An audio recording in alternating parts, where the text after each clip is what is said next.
లేదని చూచే వీక్షణం తానే బ్రహ్మమని బ్రహ్మమే తానని తెలిసే ఆ క్షణం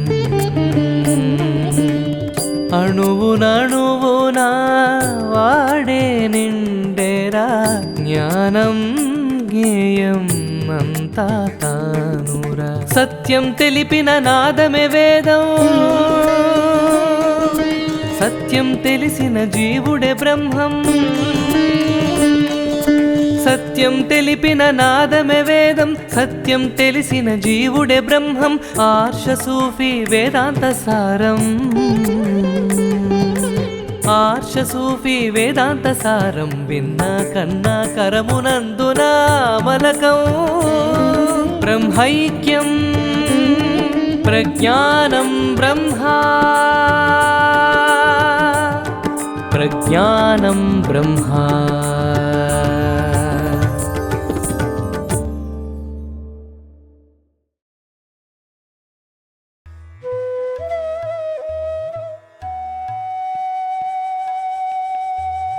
శ్రీయును కైవల్యము జేగీయ దయా వైభవంబు కీర్తింప సదా మేయాధ్యేయంబగు తేజోయుతరప్సతము గూర్చు శుభ శతకంబుల్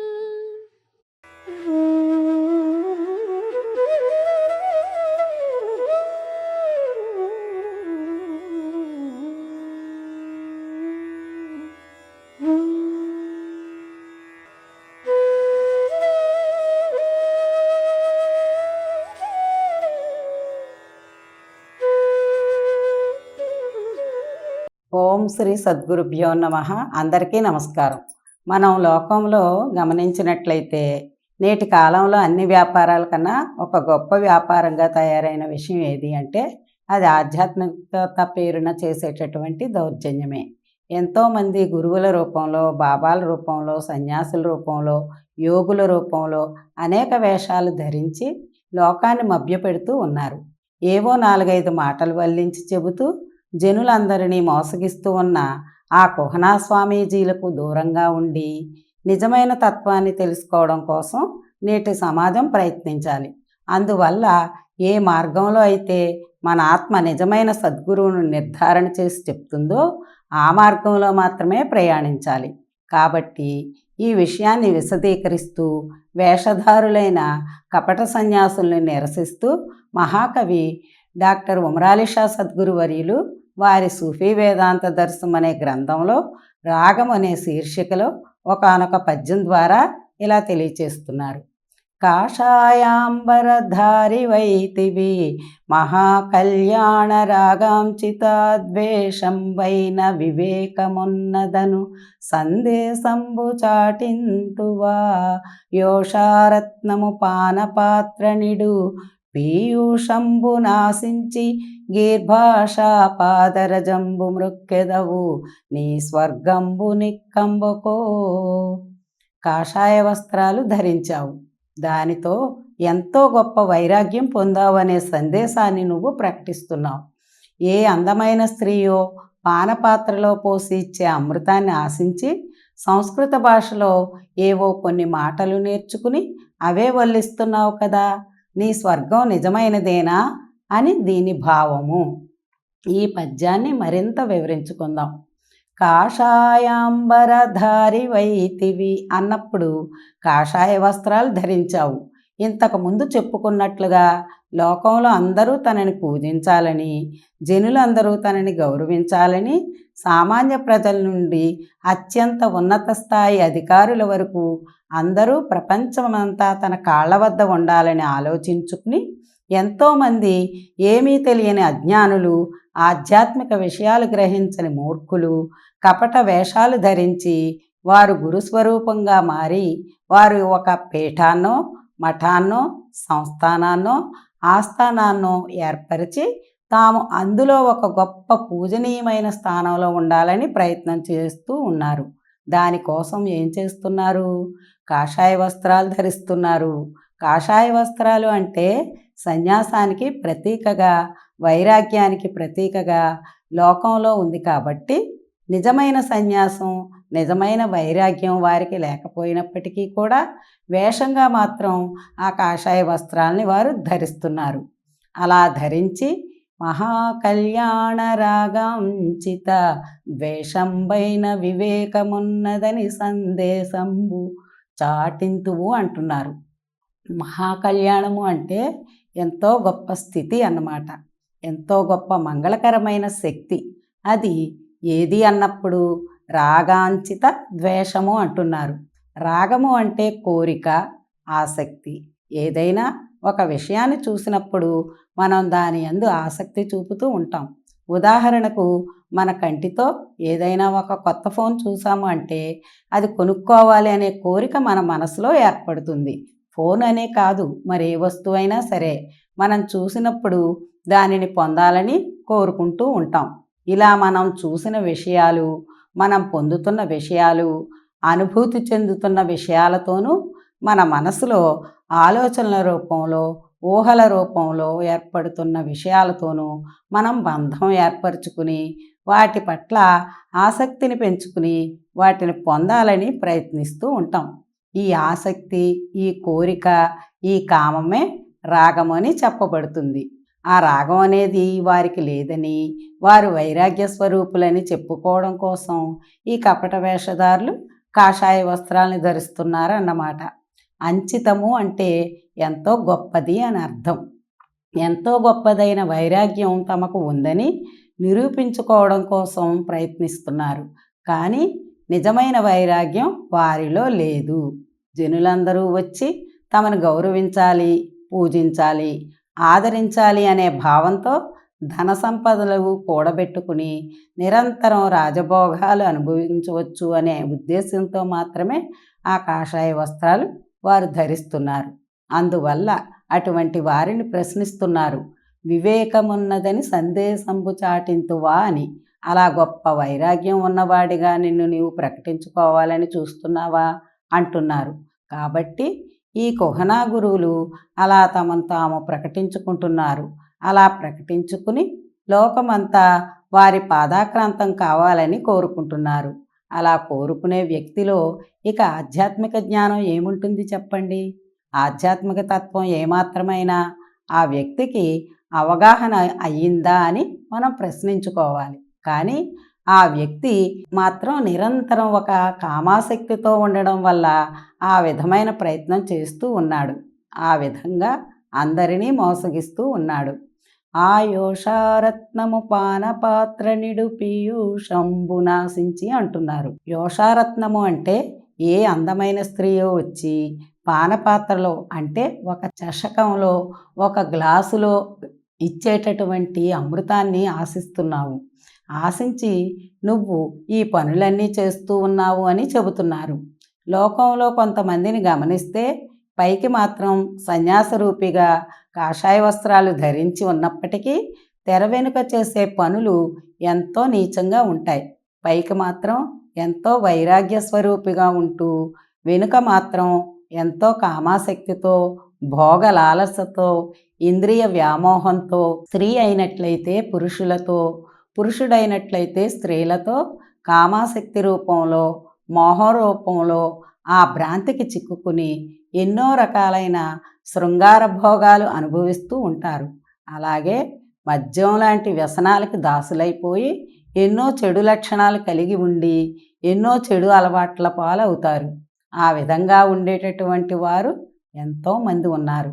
అయితే ఇంకొంతమంది ఏ విధంగా ఆలోచిస్తారంటే ఇక్కడ చేసిన పుణ్యం అంతా కూడా జమకట్టబడి స్వర్గం అనే ఒక లోకం ఉంటుందని, అందులో రంభ, ఊర్వశి, మేనక మొదలైన అప్సరస స్త్రీలు ఉంటారని, వారు అమృతాన్ని పోస్తారని, మనం దివ్యమైన శరీరంతో అక్కడ ఎన్నో కోరికలు నెరవేర్చుకోవచ్చని భావన చెంది ఏ అందమైన స్త్రీయో అలా వచ్చి నా గ్లాసులో అమృతాన్ని పోషిస్తుందేమో అనే ఆలోచన చేసి ఇటువంటి కపట రూపులైన వేషధారులు అలా భావించుకుని ఏం చేస్తున్నారు వారు అంటే గీర్భాషా పాదరజంబు మృక్కెదవు అంటున్నారు.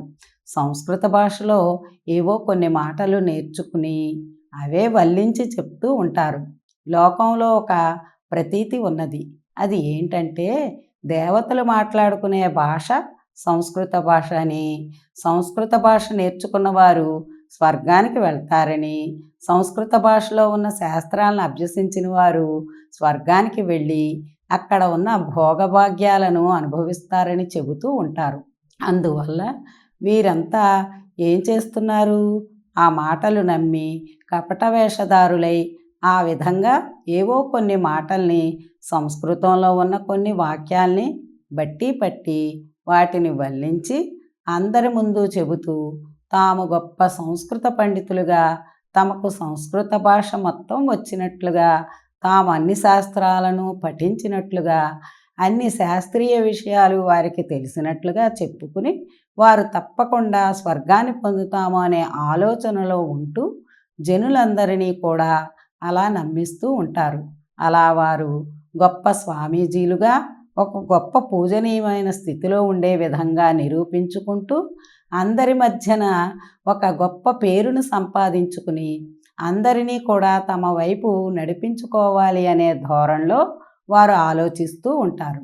నిజం చెప్పాలంటే సంస్కృత భాషలో ఉండే వేదాంత తత్వం వారికి తెలియదు. సంస్కృత భాషలో ఉన్న ఉపనిషత్తుల్లో ఉన్న ఆధ్యాత్మిక రహస్యాలు వారికి తెలియదు.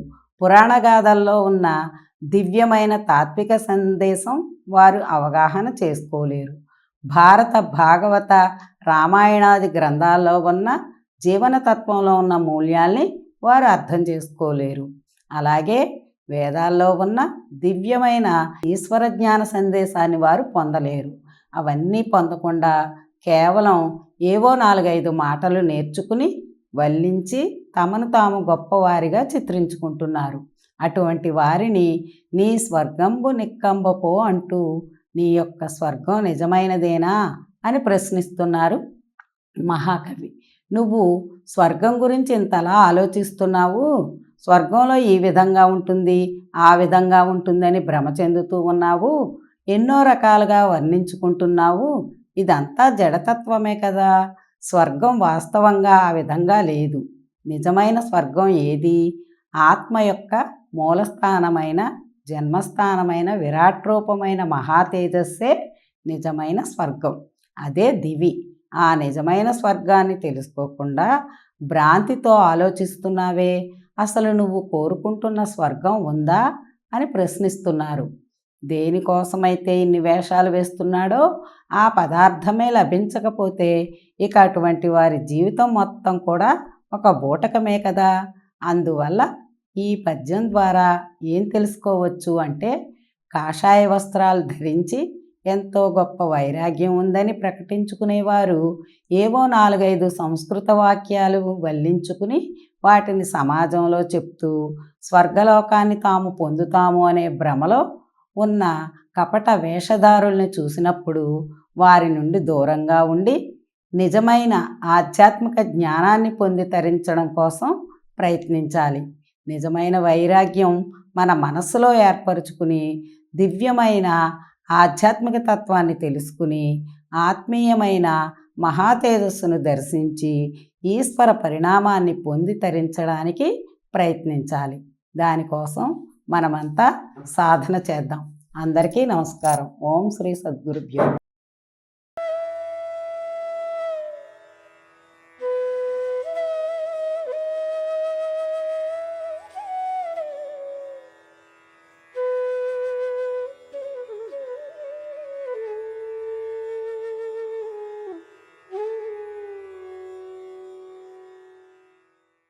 ఓం శ్రీ సద్గురుభ్యో నమః. అందరికీ నమస్కారం. ఆధ్యాత్మిక సాధనకు లోకంలో ఎన్నో మార్గాలు ఉన్నాయి. కొంతమంది జ్ఞానయోగాన్ని ఆశ్రయిస్తే, మరికొంతమంది కర్మయోగాన్ని ఆచరిస్తే, ధ్యానయోగాన్ని ఇంకొంతమంది చేస్తే, సన్యాసాశ్రమాన్ని కొంతమంది అనుకూలంగా భావిస్తే, మరికొంతమంది సేవా మార్గాన్ని స్వీకరిస్తున్నారు. ఈ విధంగా ఆయా ఆధ్యాత్మిక మార్గాలలో ఎంతోమంది ప్రయాణం సాగిస్తూ చిట్ట చివరకు అందరూ చేరుకోవలసిన మోక్షాన్ని తాము పొందుతాము అనే విధానంగా భావిస్తూ ఉన్నారు. అయితే చేరుకోవలసిన స్థానం ఒకటే అయినప్పుడు ఆ దివ్యమైన ప్రదేశాన్ని మనం చేరాలి అన్నప్పుడు దానికి ఎన్ని మార్గాలు ఉన్నా ఒక సులభమైన మార్గాన్ని మాత్రమే మనం ఎంచుకోవటానికి ప్రయత్నిస్తాం. ఉదాహరణకు ట్రైన్లో వెళ్ళడానికి, బస్సులో వెళ్ళడానికి, విమానంలో వెళ్ళడానికి, రాకెట్లో వెళ్ళడానికి చాలా తేడాలున్నాయి. మనం ఒక ప్రదేశానికి వెళ్ళడానికి ఇన్ని ఉపకరణాలు ఉన్నాయి. వీటిలో మనం దేనిలో అయినా వెళ్ళవచ్చు. మనము దేనిని ఎంచుకోవాలి అన్నట్లయితే ఎంతో సులభంగా, క్షేమంగా వెళ్ళగలిగే సాధనాన్ని మాత్రమే ఎంచుకుంటాం. అలాగే ఆధ్యాత్మిక మార్గంలో కూడా సద్గురు మార్గ నిర్దేశంలో మనం సద్గురువు బోధించిన ఆ ప్రయాణం చేయగలిగినట్లయితే ఎంతో సులభంగా, క్షేమంగా మన గమ్యస్థానానికి చేరుకోవచ్చు. మరి అటువంటి మార్గమే శ్రీ విశ్వ విజ్ఞాన విద్య ఆధ్యాత్మిక పీఠాధిపతులు మనకు ప్రబోధిస్తున్నారు. ఈ పీఠం 6వ పీఠాధిపతి డాక్టర్ ఉమరాలిషా సద్గురువర్యులు సూఫీ వేదాంత దర్శము అనే గ్రంథం ద్వారా ఆత్మతత్వాన్ని తెలుసుకుని తరించే ఒక సులభమైన సాధనా మార్గాన్ని ఈ విధంగా తెలియచేస్తున్నారు. ప్రేమను నిల్పిరాద తన రెప్ప మరల్పక శూన్యమందు నానా మహితాకృతిందగిలి నాదుని కన్నులగాంచెనట్లు నీవేమి తలంచితే అదియు నీవనుకొన్నది చూడవచ్చు. రావేమి నిజార్థమున్ చదువవేమి ప్రభాతములంటూ రాగముల్. రాధ తన మనసులో ఎంతో ప్రేమను నిలుపుకుని దృష్టిని మరల్చకుండా శూన్యంలో నిగుడించి సాధన చేయటంతో అనేక మహిమాస్వరూపాలు కనబడగా అందులో తన స్వామి అయిన శ్రీకృష్ణుణ్ణి కళ్ళారా దర్శించడం జరిగింది. ఆ విధంగా నువ్వు ఏం తలుచుకుంటే అది ఏదైనా కానీ దాన్ని నువ్వు చూడవచ్చు. అయినా నువ్వు ఎందుకు రావటం లేదు? నిజాత్మతత్వాన్ని తెలుసుకోవేమిటి? ప్రభాతాలు ప్రేమమయమవుతున్నాయి.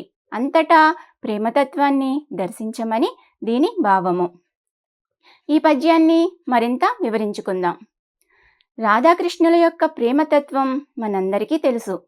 రాధాకృష్ణుల మధ్య ఉన్న ప్రేమ ఆత్మీయ ఏకత్వంతో కూడిన అభౌతికమైన రసస్వరూపమైన ప్రేమగా తెలియబడుతుంది. అది ఎంతో పవిత్రమైన ప్రేమ. ఆ ప్రేమతత్వాన్ని ఈ పద్యంలో ఈ విధంగా ఆవిష్కరిస్తున్నారు. ప్రేమను నిలిపి రాధ అంటే రాధ తన మనసులో ఎంతో ప్రేమ కలిగి ఉంది. తన రెప్ప మరల్పక తన దృష్టిని మరల్చకుండా శూన్యమందు నానామహితాకృతిన్ తగిలి నాదుని కన్నులగాంచెను అంటున్నారు. తన దృష్టిని మరల్చకుండా శూన్యంలో ఆ దృష్టిని నిగుడించి సాధన చేయటంలో అనేక మహిమాస్వరూపాలు కనబడి అందులో తన స్వామి అయిన శ్రీకృష్ణుణ్ణి కళ్ళారా దర్శించడం జరిగింది. ఇది ఒక రకమైన సాధనా మార్గము. మనం కూడా మన దృష్టిని మరల్చకుండా శూన్యాన్ని తదేకంగా వీక్షించి ఆ శూన్యాన్ని భేదించినట్లయితే, ఆ శూన్యాన్ని ఢీకొట్టగలిగినట్లయితే అందులో దివ్యమైన తేజస్సు ఏర్పడుతుంది. ఆ తేజస్సులో ఎన్నో రకాలైన రూపాలు మనం దర్శించవచ్చు. ఆ రూపాలన్నింటిలో కూడా తన స్వామి అయిన శ్రీకృష్ణుణ్ణి రాధ కళ్ళారా దర్శించడం జరిగింది. ఆ విధంగా మనం కూడా ఏం చేయాలి అంటే నీవేమి తలంచితే అది నీవనుకున్నది చూడవచ్చు అంటున్నారు. ఆ విధంగా మనం కూడా ఏమి తలుచుకున్నా గాని అది ఏదైనా గాని మనము మన మనసులో దర్శించగలిగే అవకాశం ఉంటుంది. మన మనసు గొప్ప శక్తి కలిగిన వస్తువు. అది మంచి మార్గంలో ఉంటే మనల్ని ఎంతో ఉత్కృష్ట స్థితికి తీసుకువెళ్తుంది. ఆ మనసే చెడు మార్గంలో ఉంటే మనల్ని ఎంతో నీచ స్థితికి దిగజారుస్తుంది. అందువల్ల బంధానికి మోక్షానికి మనసే కారణమని ఉపనిషత్తులు చెబుతున్నాయి. అందువల్ల ఏదైనా మన మనసులో సంకల్పం రూపంలో మనం ఏర్పరచుకుని దానికై ప్రయత్నిస్తే ఎన్నో ఉపాయాలు, ఎన్నో చక్కని విషయాలు మనకు స్ఫురిస్తాయి. తద్వారా మనం పొందవలసిన లక్ష్యాన్ని మనం విజయవంతంగా సాధించే అవకాశం ఉంటుంది. లోకంలో ఎంతోమంది తమ తమ రంగాల్లో ఉన్నతి సాధించారంటే దానికి వారంతా చేసిన సాధన ఏది అంటే మనసుకు ఆ విధమైన శిక్షణ ఇవ్వడమే. అందుచేత మనసుకు శిక్షణ, అభ్యాసం ఇవ్వటం ఎంతో ముఖ్యం. ఆ మనసును ఆధ్యాత్మిక మార్గంలో నడిపించి సత్యాన్ని తెలుసుకోవాలని చెబుతున్నారు తత్వవేత్త ఉమరాలిషా సద్గురువర్యులు. కాబట్టి నీ మనసులో నువ్వు ఏమి తలుచుకున్నా అది ఏదైనా నువ్వు సాధించగలవు అని చెబుతున్నారు. కానీ ఆ విధంగా మనలో చాలామంది పొందలేకపోతున్నాము. మరి పొందలేకపోవటానికి కారణం ఏమిటి అని ఆలోచిస్తే మనలో ఉన్నటువంటి కల్మషం. ఉదాహరణకు దుమ్ము ధూళితో నిండి ఉన్న అద్దం ముందు మనము నిలబడినా మన ప్రతిబింబం మనకు కనిపించదు. అలాగే బింబంగా ఆత్మ ఈ సృష్టి మొత్తము వ్యాపించి ఉంది. అద్దంగా మన మనసు ఉంది. ఆ ఆత్మ యొక్క తేజస్సును ప్రతిబింబంగా చూసుకోవాలని మనం అనుకుంటున్నాము. కానీ దుమ్ము ధూళి వ్యాపించి ఉన్న అద్దము ఎలాగైతే ప్రతిబింబాన్ని చూపించలేదో అలాగే కల్మషాలు, భ్రాంతిభావాలు, జడ కాలుష్యాలు ఇవన్నీ మన మనసుని ఆవరించటం వలన, ఆ అజ్ఞానపు పొరలు ఉండటం వలన మనము మన ప్రతిబింబాన్ని వీక్షించలేకపోతున్నాము. ఆ ప్రతిబింబాన్ని దర్శింపచేసే సాధనా మార్గమే ఈ పద్యంలో చెప్పారు. సంకల్ప సిద్ధితో మనలోని మలినాలు తొలగించుకోవాలి. ఆత్మ యొక్క తత్వాన్ని దర్శించాలనే తపనతో, పట్టుదలతో సాధనా రూపంలో మనం ప్రయత్నిస్తే మన మనసులో ఉన్న ఆ కల్మషం క్రమేపీ తొలగింపబడుతుంది. 84 లక్షల జడజన్మల నుండి ఉన్న వాసనలు కూడా ప్రక్షాళనం కాబడతాయి. మనలో ఉన్న దివ్యమైన మహామంత్ర శక్తి వల్ల ఆ మార్పులు కలుగుతున్న అనుభూతి మనకు తెలియబడుతుంది. తద్వారా క్రమంగా మనలో మానసిక శక్తి ఏర్పడుతూ ఇంద్రియాలన్నీ కూడా వాటంతటవే నిగ్రహింపబడుతూ ఒక స్థితప్రజ్ఞత ఏర్పడుతుంది. ఆ సాధనా మార్గంలో మనము ఇంకా ప్రయాణం చేస్తూ ఉండే కొద్దీ మహామంత్రము మనలో భౌతికమైన వాగ్రూపం నుండి మనోరూపానికి, మనోరూపం నుండి శ్వాసరూపానికి మారినప్పుడు అభౌతికంగా ఉన్న దివ్య తత్వము తెలియబడుతుంది. ఆ విధంగా మనము మనసు పరిశుద్ధంగా పవిత్రంగా ఏర్పడినప్పుడు ప్రతిబింబంగా ఆ ఆత్మ తేజస్సు మనలో వ్యక్తం కాబడుతుంది. అందువల్ల నువ్వు నీ మనసులో ఏమని సంకల్పించుకున్నా గాని నీ మనసు అని అద్దంలో దానిని చూడవచ్చు అని చెబుతున్నారు. రావేమి, ఎందుకు రావటం లేదు? ఎంతో సులభమైన ప్రక్రియ కదా ఇది. ఒక చిన్న అద్దంలో చూసుకున్నట్లుగా నీలో నువ్వు చూసుకుంటే తెలియబడుతుంది కదా. ఎందుకు రావటం లేదు? నిజార్థములు చదువవేమి?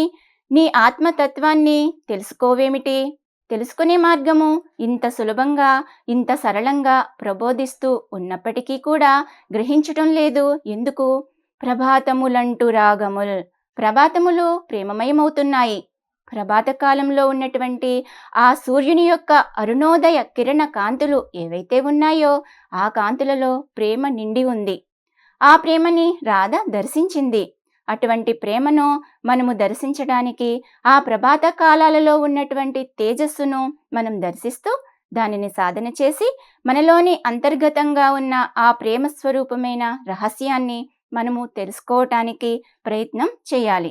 ఈ పద్యం ద్వారా మనం ఏం తెలుసుకున్నామంటే రాధ ఎంతో ప్రేమతో దృష్టిని నిగుడించి శూన్యంలో దివ్య స్వరూపమైన ఆ శ్రీకృష్ణ పరమాత్మను ఎలా దర్శించిందో ఆ విధంగానే మనం కూడా ఏమి తలుచుకున్నా గాని, మనం ఏమి భావించుకున్నా గాని మన మనసులో దానిని సాక్షాత్కారము చేసుకునే అవకాశం ఉంది.